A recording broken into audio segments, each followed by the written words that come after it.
कांग्रेसियों ने बैठकर मां की हत्या के लिए मेज थपथपाई है। राजनाथ जी ने भी कहा कि आप मणिपुर पे सदन पर चर्चा कीजिए, हम चर्चा के लिए तैयार हैं, भागे ये हम नहीं। गृह मंत्री जब बोलने लगेंगे, परतें जब खुलने लगेंगी, तब ये मौन साध लेंगे। It is only a misogynistic man who can give a flying kiss to a parliament with seats female members of parliament। ये उस खानदान के लक्षण हैं, ये आज सदन में देश को पता चले। देश की तिजोरी की चाबी वापस उनकी माताजी के हाथ में नहीं देगा। You are not India, for India is not corrupt।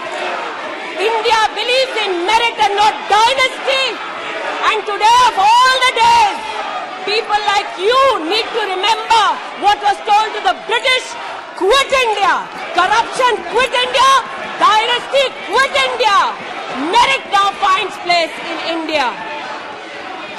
अध्यक्ष महोदय, सबसे पहले आपकी पीठ पर, आपके आसन पर जिस प्रकार का आक्रामक बर्ताव आज देखा गया, उसका मैं खंडन करती हूं। पहली बार राष्ट्र के इतिहास में भारत मां की हत्या की बात की और कांग्रेस पार्टी यहां पर तालियां बजाती रही। जो भारत की हत्या की बात पर कांग्रेस पार्टी ने ताली पीटी आज इस सदन में, इस बात का संकेत पूरे देश को दिया कि मन में गद्दारी किसकी है। मैं आज हिंदुस्तानी होने के नाते कहती हूं, मणिपुर खंडित नहीं है, विभाजित नहीं है, मेरे देश का अंग है। मैं इनसे पूछती हूं, इन्हीं के अलायंस के एक सदस्य बैठे हैं जिन्होंने तमिलनाडु में कहा कि भारत का मतलब मात्र उत्तर भारत। अगर हिम्मत हो राहुल गांधी में तो आकर भारत के ऊपर इस प्रकार का कटाक्ष करने वाले डीएमके के अपने साथी का खंडन करके बताएं। कांग्रेस पार्टी के एक नेता ने कश्मीर में रेफरेंडम की बात की। अगर हिम्मत है गांधी खानदान में तो इस सदन में और इस देश को बताए कि कश्मीर को देश से हटाने की साजिश में कांग्रेस के उस नेता का वक्तव्य क्यों है। You are not India because you define corruption in India. You are not India because you define incompetence. You are not India. एक मिनट, माननीय सदस्य, ये तरीका ठीक नहीं है। सदन में नारेबाजी करना तरीका ठीक नहीं है। प्लीज माननीय सदस्य बैठिए, उनको अपनी बात कहने दीजिए। आपने अपनी बात कही है, यह तरीका ठीक नहीं है। नो गलत तरीका है आपका, नो गलत तरीका है आपका। स्मृति जी, पुनः कहती हूं अध्यक्ष महोदय, शायद अपने ही कोलाहल में सुन न पाए हो। मणिपुर हमारे देश का अभिन्न अंग है, खंडित न था, न है, न कभी होगा। इनके यूपीए के अलायंस के एक नेता ने तमिलनाडु में एक वक्तव्य दिया है। पुनः कहती हूं कि भारत का मतलब मात्र उत्तर भारत। मैं आज गांधी खानदान से, कांग्रेस पार्टी से पूछना चाहती हूं, क्या भारत केवल उत्तर भारत है? अगर दम है तो अपने पार्टनर को मुंह तोड़ जवाब दे, अगर हिंदुस्तान में आस्था रखते हैं। कांग्रेस के एक नेता ने, अध्यक्ष महोदय, कोर्ट में जाकर वक्तव्य दे दिया कि कश्मीर में रेफरेंडम की तलाशना चाहिए संभावना। मैं आज कांग्रेस पार्टी से पूछना चाहती हूं, क्या उनके आदेश अनुसार ये वक्तव्य कि कश्मीर का खंडन हो, भारत विभाजित हो, क्या ये कांग्रेस के नेतृत्व के आदेश के अनुसार है? अध्यक्ष महोदय, पुनः कहती हूं, हमारे राष्ट्र के संसदीय इतिहास में आज तक भारत मां की हत्या की बात करने वाले कभी भी बैठकर मेज नहीं थपथपाते। कांग्रेसियों ने बैठकर मां की हत्या के लिए मेज थपथपाई है। ये बात करते हैं इंसाफ की, ये चेहरा धूमिल है, ये चेहरा धूमिल है। मैं बताऊं किसका चेहरा है, मैं बताऊं किसका चेहरा है अध्यक्ष महोदय। ये चेहरा है गिरिजा टिक्कू का। सुन लीजिए पंडितों की दास्तान आप भी। गिरिजा टिक्कू का यह चित्र है। 90 के दशक में एक महिला यूनिवर्सिटी में अपना पेचेक लेने जाती है। सारी बातें करूंगी।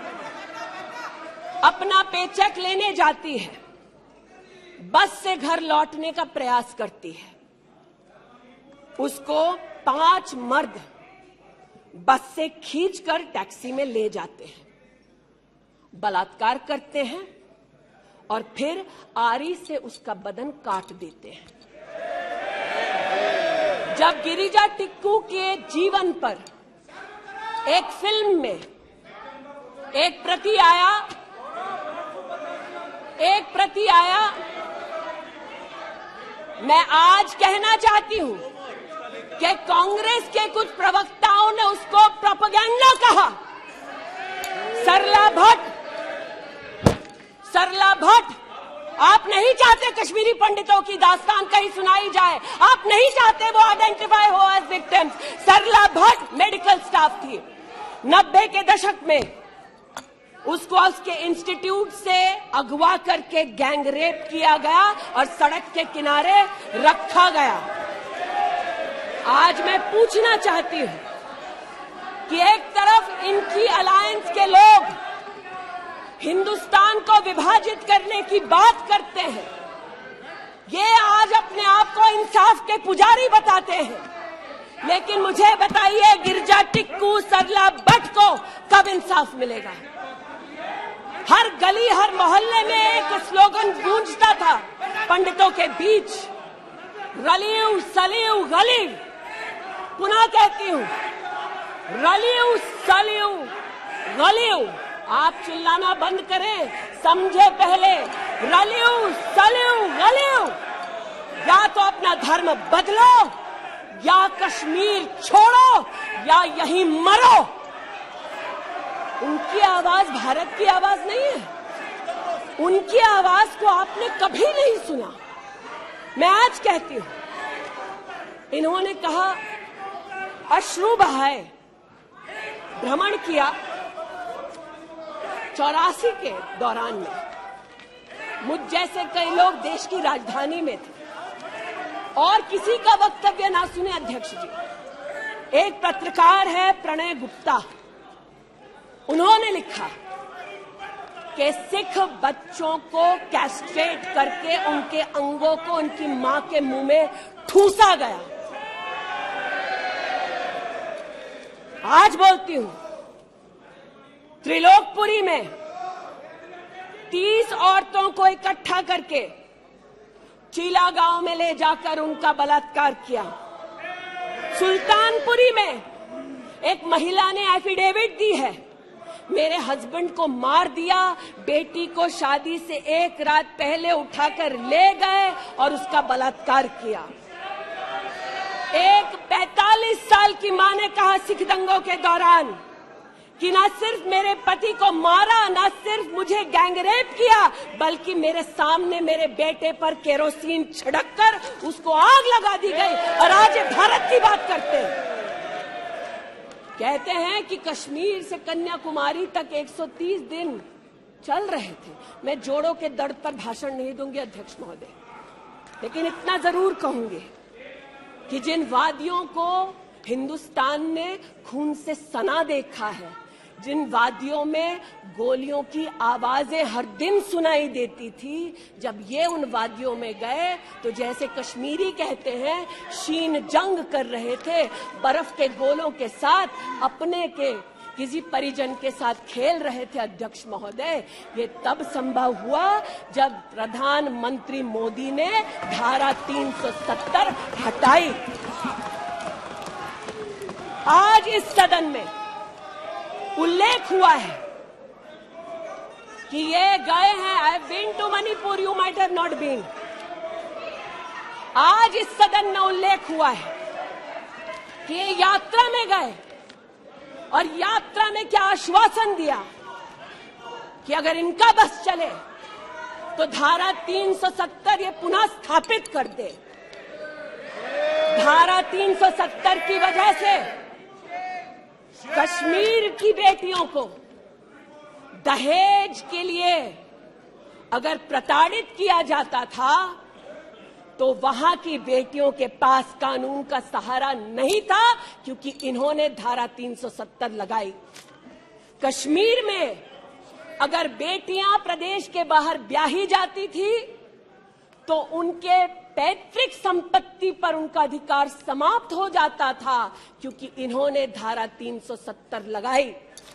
कश्मीर में अगर 14 साल से कम उम्र की बच्ची का 18 साल से कम उम्र की बच्ची का ब्याह रचा दिया जाता था तो उसे कानून का संरक्षण नहीं मिलता था, क्योंकि इन्होंने धारा 370 लगाई। आज जो भग गए हैं सदन से, उनसे कहना चाहती हूं कि इस देश में न धारा 370 लौटेगी, इस देश में कभी भी पंडितों को रलिव सलिव गलिव का धमकी कोई देने वाले बचेगा नहीं। आज कई यहां पर बहनें उपस्थित हैं जो वहां से अपनी आक्रोश को और राहुल जी के प्रति समर्थन को व्यक्त कर रही हैं। 84 के दंगों का विवरण सुनकर, गिरिजा टिक्कू का विवरण सुनकर, और मैंने स्वयं अध्यक्ष जी मणिपुर के मुख्यमंत्री से बात कर त्वरित रूप से वहां पर लोग पकड़े जाएं, न सिर्फ इसका वहां पर निवेदन किया बल्कि वो लोग पकड़े गए। सीबीआई की इंक्वायरी जारी है। लेकिन जो आज यहां बैठे हैं, मैंने उनसे पूछना चाहती हूं, जो चले गए, उन्होंने कहा वो राजस्थान गए, और राजस्थान में क्या हुआ महोदय? गिरिजा टिक्कू को तो 90 के दशक में आरी से काट दिया गया था। भीलवाड़ा में 14 साल की लड़की के साथ सामूहिक बलात्कार होता है। इस सदन से 2 महिला एमपीज उस परिवार से मिलती हैं। बच्ची जब जिंदा थी गैंगरेप के बाद महोदय, उसे काटा जाता है, फिर उसे भट्टी में डाल दिया जाता है। ये इन महिला सांसदों का वक्तव्य है कि जिस बच्ची को 14 साल की उम्र में जब जीवित थी गैंगरेप के बाद भीलवाड़ा राजस्थान में काटा गया, जलाने के लिए फेंका गया, उसका मात्र एक हाथ भट्टी के बाहर छूट गया था।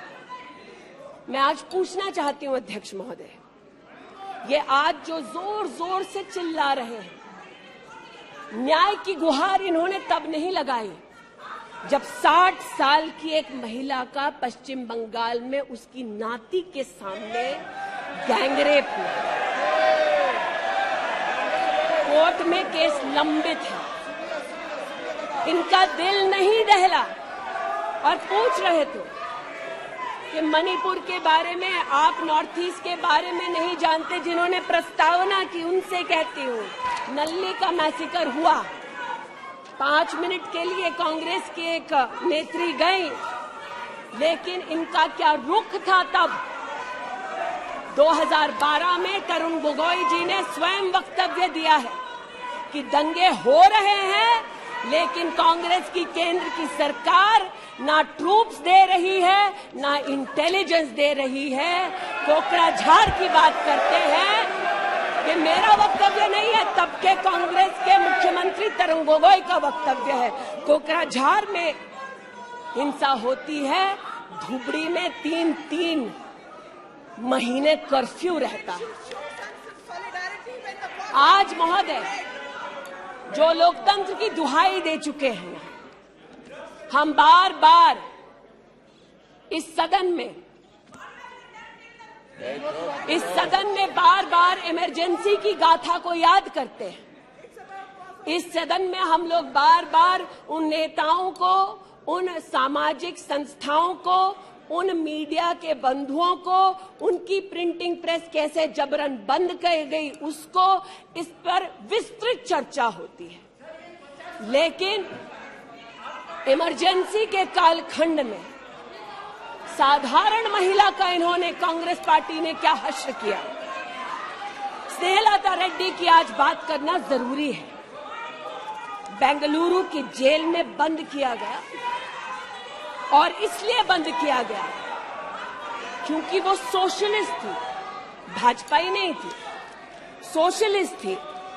और जब बंद किया 2 मई 1976 को, तब उन्होंने अपनी प्रिजनर्स डायरी में लिखा, और मैं कोट कर रही हूं, जो पब्लिकली अवेलेबल है।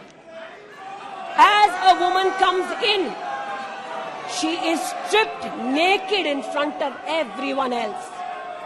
When a human being is sentenced, is the punishment not enough? Must the human body be degraded and humiliated? ये स्नेहलता रेड्डी के शब्द है, जो उन्होंने इमरजेंसी के कालखंड में जेल में लिखे, अपनी अचीवमेंट्स को बताते हुए। जून 6, 1974 में स्नेहलता रेड्डी लिखती है, that at least I have achieved something here. I have stopped the horrible beatings the women prisoners used to get. ये कांग्रेस का इतिहास है, और ये भारत की बात करते हैं। अस्थमा की पेशेंट थी ये महिला, जेपीजी को तो डायलिसिस ना करने दिया, अस्थमा की इस पेशेंट को दवा नहीं लेने दी। वो 2 बार एस्थमेटिक कोमा में गई, और एस्थमेटिक कोमा में जाते जाते जब उनकी हालत बिगड़ी तो पैरोल पर उनको 15 जनवरी 77 में छोड़ा। चार्जशीट में इस औरत का नाम नहीं था, और 5 दिन बाद उनका देहांत हो गया। इनका इतिहास खून से सना है, और जिनकी हत्या हुई, आज वो इनको कटघरे में नहीं ला सकते, इसलिए आज इस सदन में मैं उनका नाम ले रही हूं, उनके बारे में बोल रही हूं। चाहते हैं कि मणिपुर पे चर्चा हो। मणिपुर पे चर्चा करने के लिए बार बार पार्लियामेंट्री अफेयर्स मंत्री ने गुहार लगाई, बार बार देश के गृह मंत्री ने कहा, हमारे श्रद्धेय राजनाथ जी ने भी कहा कि आप मणिपुर पे सदन पर चर्चा कीजिए, हम चर्चा के लिए तैयार हैं। भागे ये, हम नहीं। भागे ये और हम नहीं। और भागने के पीछे कारण क्या? क्योंकि गृह मंत्री जब बोलने लगेंगे, परतें जब खुलने लगेंगी, तब ये मौन साध लेंगे। एक बात पर मैं आपत्ति अभी दर्ज करती हूं अध्यक्ष जी,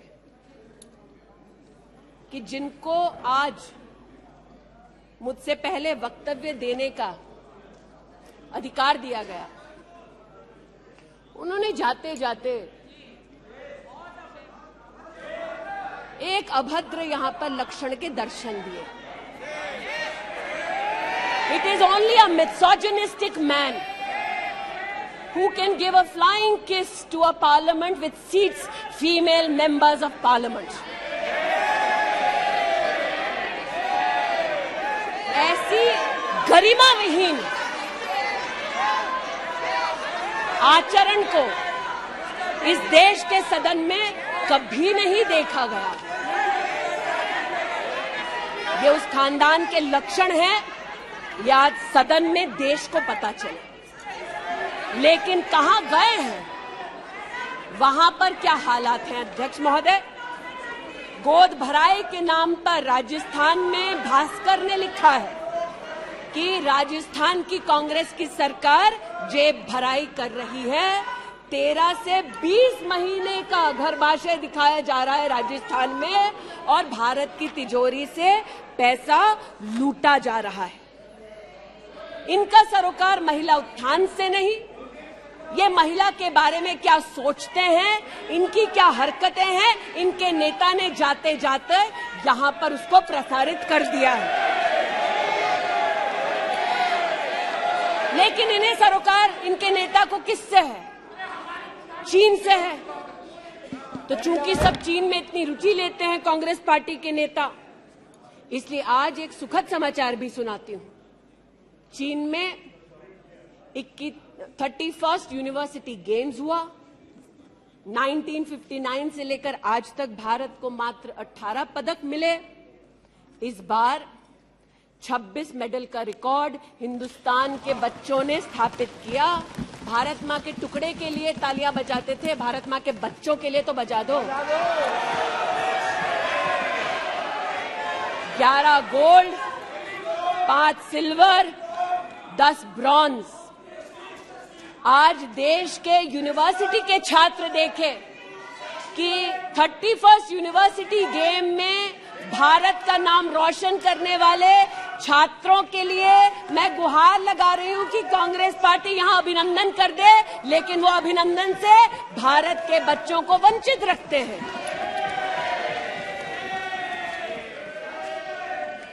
बात अभिनंदन की निकली तो एक वो भी थे जिन्होंने आसमान चीरा और दुश्मन को मुंहतोड़ जवाब दिया। आज जो व्यक्ति यहां पर भारत की आवाज का उल्लेख कर रहे थे, उन्होंने भारत की आवाज में आवाज मिलाकर तब नहीं बोला जब आतंकी हमला करते हैं। उन्होंने भारत के आवाज से अपनी आवाज को भिन्न करते हुए इस सदन में भारत के रक्षा बलों से प्रमाण मांगा इस सदन में। लेकिन प्रमाण क्यों मांगा? क्योंकि कुछ लोगों ने कहा होगा। और प्रमाण मांगने का क्या सलीका है, ये मीडिया के मित्रों के माध्यम से आया है ध्यान में देश के। न्यूज क्लिक की आज बात करना थोड़ा मैं जरूरी समझती हूं। न्यूज क्लिक, नेवल सिंघम कुछ पत्रकारों को हिंदुस्तान में लिखते हैं कि किस प्रकार से हिंदुस्तान के खिलाफ न्यूज सर्कुलेट होनी चाहिए, कैसे चाइना के समर्थन में अलग अलग आर्टिकल लिखने चाहिए और इसे एक बार छपवा दो तो ट्राई कॉन्टिनेंटल पब्लिकेशन इसको इकट्ठा करके फिर काम आगे बढ़ाएगा। मेरे एक पार्लियामेंट्री सहयोगी निशिकांत जी ने इस पर जब विषय उठाया तो मैं स्तब्ध हूं कि कांग्रेस पार्टी ने डिमांड नहीं की कि अगर कोई बाहरी ताकत का पैसा लेकर हिंदुस्तान में व्यवस्थाओं को भंग करना चाहता है, हिंदुस्तान को कलंकित करना चाहता है तो उस पर कार्रवाई करो। ऐसा कांग्रेस का पक्ष नहीं था। कांग्रेस ने पक्ष ये लिया कि जो निशिकांत दुबे के मुंह से शब्द निकले हैं उनको एक्सपंज कर दीजिए। लेकिन ये जो ट्राई कॉन्टिनेंटल पब्लिकेशन है महोदय, जिसके बारे में ना आप ईडी को माने, न्यूयॉर्क टाइम्स को माने, वो ट्राई कॉन्टिनेंटल पब्लिकेशन के जो मुख्य रिसर्चर हैं उनके वक्तव्य को कांग्रेस पार्टी अपने ऑफिशियल फेसबुक पर क्यों डालती है, ये मैं पूछना चाहती हूं। जो जानबूझकर भारत के किसानों के हितों के खिलाफ बोलते हैं, उनका वक्तव्य ट्राई कॉन्टिनेंटल पब्लिकेशन वालों का जो सीनियर फेलो या रिसर्चर है, उसका वक्तव्य कांग्रेस, नेशनल कांग्रेस के फेसबुक पर 19 अप्रैल 2019 को क्यों पब्लिश होता है, ये थोड़ा बहुत शोध का विषय है, ये थोड़ा बहुत चर्चा का विषय है। जी। आज मैं ये कहना चाहती हूं कि जब प्रस्तावना हुई, मैं तो प्रस्तावना के विरुद्ध खड़ी हूं। मैं नरेंद्र मोदी जी के नेतृत्व पर राष्ट्र के सभी नागरिकों के साथ पुनः विश्वास दर्शाते हुए अपना वक्तव्य देती हूं। लेकिन राहुल जी ने किस पर विश्वास जताया? राहुल जी ने विश्वास जताया मुस्लिम लीग पर। कहा सेक्युलर पार्टी है। शायद राहुल जी ने ना पढ़ा हो कि 80 के दशक में मुरादाबाद में 83 लोगों को मारने वाली मुस्लिम लीग, राहुल जी को बताना पड़ेगा सेक्युलर कैसे हुई। राहुल जी को आज जवाब देना होगा कि वो राष्ट्रभक्ति की बात करते हैं, तो क्या जेएनयू में जाकर जब भारत तेरे टुकड़े होंगे का नारा दे रहे थे, वो राहुल गांधी की देशभक्ति थी? राहुल गांधी को आज जवाब देना होगा, है तो नहीं? उनको आज जवाब देना होगा। जिस अफजल गुरु ने इस संसद पर हमला किया, उस अफजल गुरु के संरक्षक समर्थक को कांग्रेस पार्टी ने अपने पार्टी का नेता बना दिया, जिसने कहा यह राहुल गांधी की देशभक्ति है। राहुल गांधी की देशभक्ति आज बताती हूं। इन्होंने, घबराइए मत, आप ही के नेता बोलकर गए हैं, घबरा क्यों रहे? बैठिए, आराम से बोल रही हूँ। जरा संक्षेप कीजिए। मैं पुनः बोलना चाहती हूँ, अध्यक्ष महोदय, बहुत सारे व्यवधान आए। अब राहुल जी की बात चली है तो कृपया थोड़ी सी कर दीजिए। दोबारा कहती हूँ, क्या बोले हैं और क्या बाहर बोले हैं। देश के बाहर गए तो कहा आइडियाज ऑफ इंडिया कॉन्क्लेव में that there is going to be a Mars upsurge. India has massive amount of polarization. ये राहुल गांधी के शब्द हैं। इसका मतलब राहुल गांधी ने विदेश में जाकर कहा हिंदुस्तानी सौहार्द की भूमिका में नहीं रहते। राहुल गांधी ने कहा कि हिंदुस्तानी भाईचारे में इतना विश्वास नहीं करते because there is a massive amount of polarization.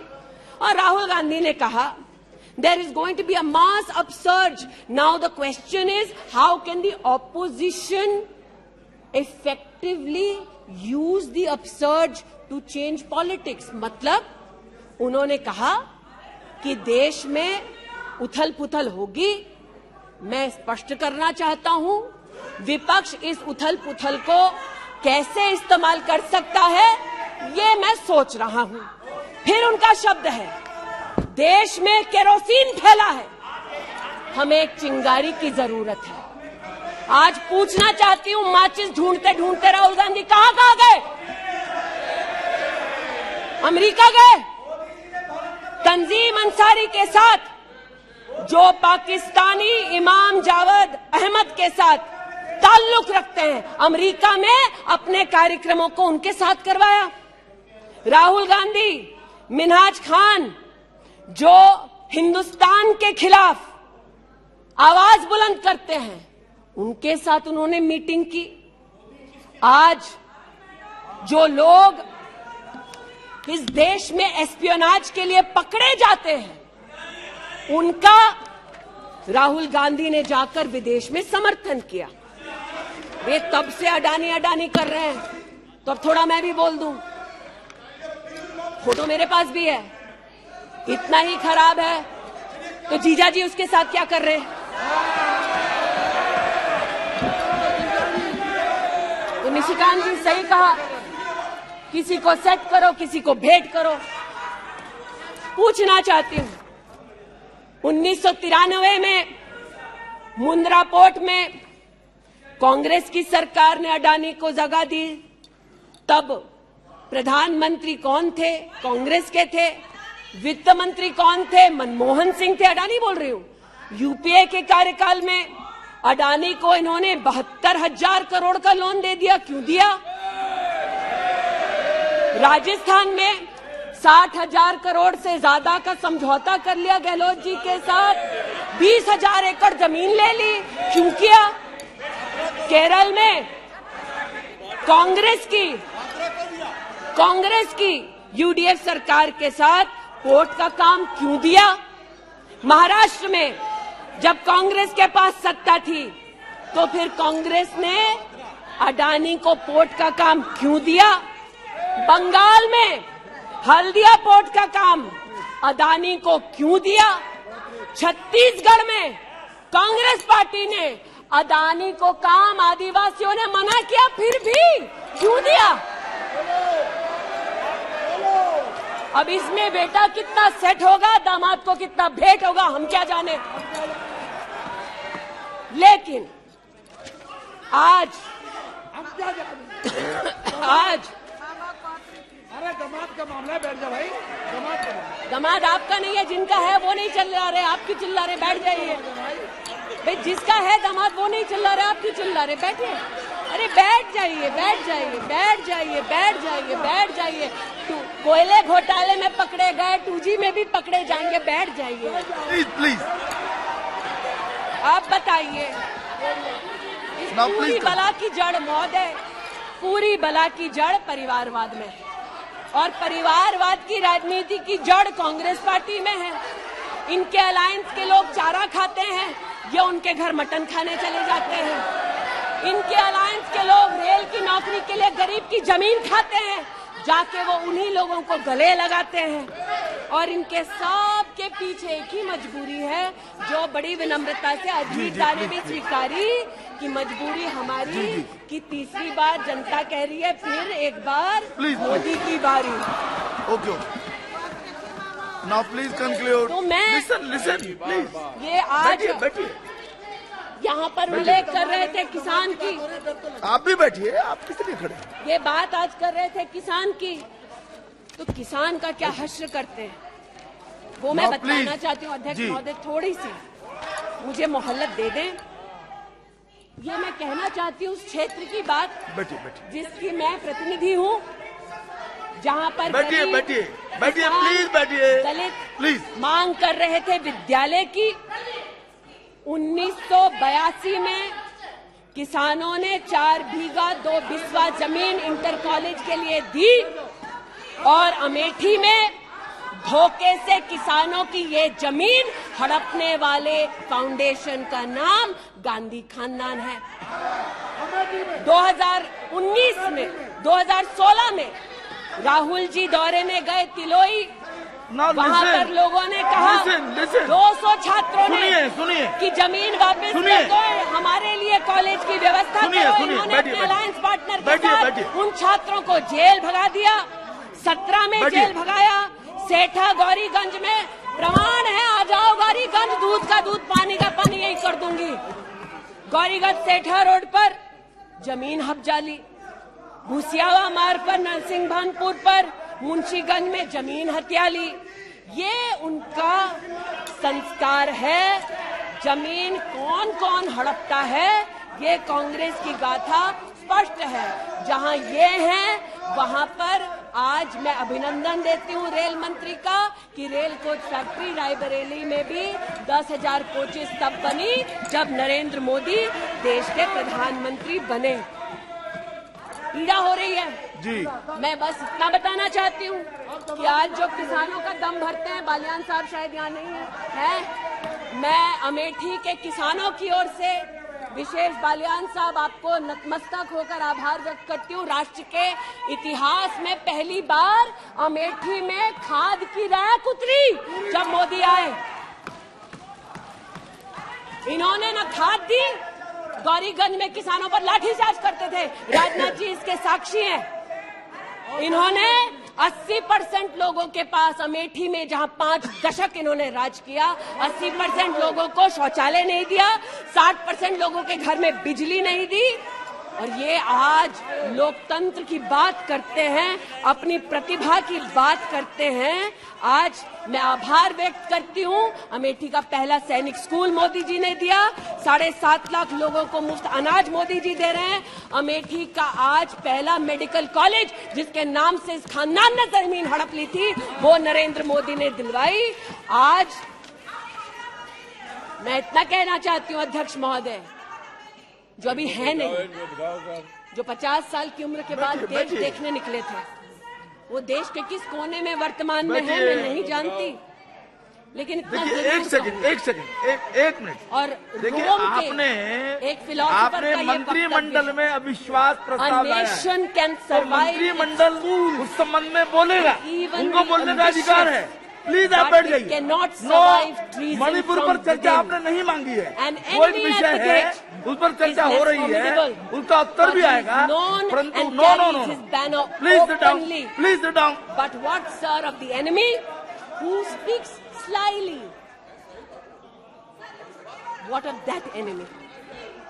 आज जिनके पास ना नीति थी, ना नियत थी, ना देश के प्रति निष्ठा थी, आज ना जो कभी हिंदू के हुए, जिन्होंने राम के अस्तित्व को नकार दिया, ना सिखों के साथ जिन्होंने इंसाफ किया, जो ना कभी महिलाओं के उत्थान के लिए समर्पित थे, ना नौजवान के सशक्तिकरण के लिए समर्पित थे, ना किसान के बलिदान को स्वीकार कर किसान की समृद्धि के लिए समर्पित थे। आज उनसे कहना चाहती हूं कि जो समर्पित है, जो सबके विश्वास के साथ सबका विकास कर रहा है, उस पर देश को पुनः विश्वास दिखाएंगे। 24 में पुनः मोदी सरकार बनाएंगे। इस अविश्वास प्रस्ताव का मैं निषेध करती हूं और भारत मां का जयकारा लगाते हुए जो भारत मां की हत्या की बात कर रहे थे महोदय, उनसे कहना चाहती हूं, अंग्रेज आए चले गए, मुगलिया सल्तनत आई खत्म हो गई, हिंदुस्तान आज भी है और आगे भी रहेगा, और हिंदुस्तान इस देश की तिजोरी की चाबी वापस उनकी माताजी के हाथ में नहीं देगा। वीके न्यूज, राष्ट्र के नाम।